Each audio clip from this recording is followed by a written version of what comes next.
Mercredi, des idées en goguette. Marché ouvert, des idées en vrac. Émission sur Alliance 92, tous les mercredis à 6h45 et 7h30. Rediffusion le même jour à 17h30 et à 18h. Le bal des vampires. Des idées en goguette en ce mercredi, vous l'avez deviné. Une quatrième vague. La saison cyclonique bat son plein. Et voilà que Madagascar essuie déjà sa quatrième grande perturbation et, au vu des puissances déployées, cela semble aller de mal en pis en termes d'impact et de dégâts occasionnés. Après le périple d'Emnati, on devra encore une fois de plus, malheureusement, compter les sinistrés, éventuellement les décès, les maisons infrastructures endommagées. Plus saisissant encore, ce sont quasiment les mêmes localités que Batra a déjà mises en lambeaux qui se retrouvent encore sur la sellette. Une fois de plus, leurs populations subissent les rafales de vent, les bourrasques et autres inondations. Une fois de plus, là où ce nouveau cyclone a touché terre, les habitants ont passé une très longue nuit, brinque ballant entre impuissance, désespoir et inquiétude pour leur bien et leur propre vie. Revivre le traumatisme de ce choc. Oui, Manara Samuel, c'est cela. Mais la question qui se pose, le sort s'acharne-t-il sur le pays? Cela ne fait aucun doute pour certains. En fait, la propension de ces phénomènes à se multiplier confirme de plus en plus la thèse du bouleversement climatique. Et contrairement aux autres îles près desquelles ces météores ne font la plupart du temps que passer, parfois au plus proche, la superficie de la grande île ne lui permet pas de les éviter. Plus généralement, la planète est visiblement en train de faire face à une interminable saison de catastrophes naturelles.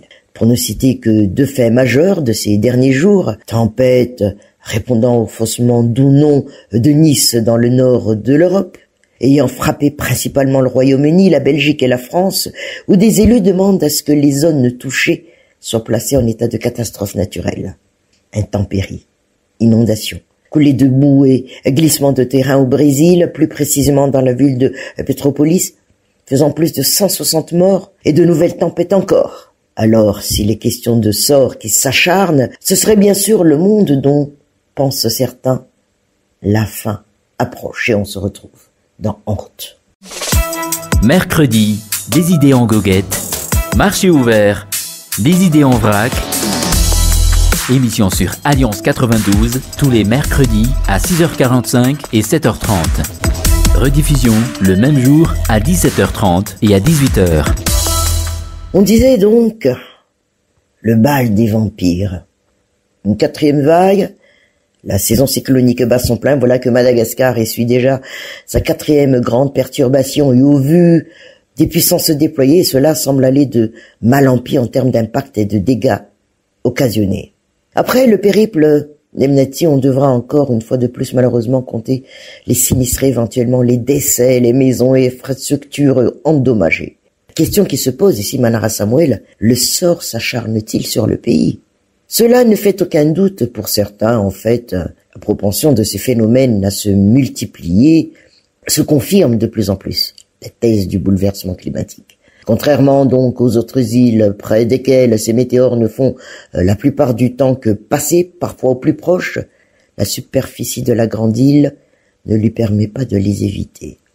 Mais si l'on parle aussi, à travers les idées en goguette toujours, de la pluie et le beau temps, après la pluie et les bourrasques, encore un peu plus de pluie et de vent donc. Et pourtant, il y a à peine quelques semaines, les caprices de la météo ont fait que la disette au niveau des précipitations a duré presque systématiquement moins 2 mois après le début présumé de la saison pluvieuse. À tel point d'ailleurs que la pluie et le beau temps se retrouvent presque chaque jour au cœur des discussions, non plus comme de simples sujets destinés à meubler une conversation, mais en tant que véritable sujet de préoccupation. D'autant que les impacts de cette pluviométrie défaillante pèsent notamment quand le Kéré continue de faire des victimes parmi la population du Sud, quand, faute de pluie, la Jirama échoue à provisionner correctement les usagers en eau et en électricité, ou encore quand certains en font un argument pour que le prix du riz local n'en finisse pas d'atteindre des sommets. Petite parenthèse, comme nous le dit Manara Samuel, on ne se gêne d'ailleurs pas non plus pour afficher des tarifs en hausse en période de pluie, notamment après le passage d'un cyclone à cause, dit-on, du mauvais état des routes et des difficultés d'acheminement.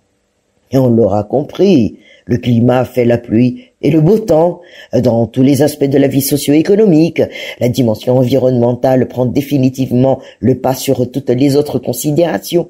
À vouloir ne se préoccuper depuis presque toujours que du quotidien, à exploiter à outrance les ressources naturelles et détruire l'environnement, on en paie maintenant le prix. Et cela commence à peine. Les crises politiques cycliques ont longtemps été le lot du pays. On en a sans doute terminé, croisons les doigts à ce niveau-là, mais à l'image de ce qui se passe dans le monde entier, autant se préparer, sans pessimisme exacerbé, mais dans un esprit d'anticipation, comme on le dit, à faire face à des aléas climatiques de plus en plus marqués. On se retrouve mercredi prochain. Mercredi, des idées en goguette, marché ouvert, des idées en vrac. Émission sur Alliance 92, tous les mercredis à 6h45 et 7h30.